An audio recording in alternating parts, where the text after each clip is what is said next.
Hello friends, welcome to meaning in Telugu channel.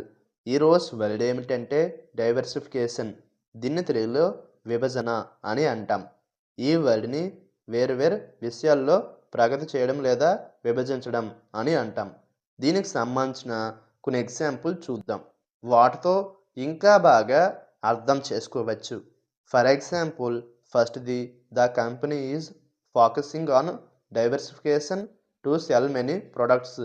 అంటే తెలుగులో company విభజనపై దృష్టి పెట్టింది అనేక ఉత్పత్తులను విక్రయించడానికి. దీని next example and final example, the garden shows diversification with various flowers. అంటే తెలుగులో తోటలో వివిధ పుష్పాలతో విభజన కనిపిస్తుంది. ఈ వీడియో మీకు నచ్చితే లైక్ చేయండి. మరిన్ని వీడియోల కోసం మా ఛానల్ని సబ్స్క్రైబ్ చేసుకోండి. Thank you friends.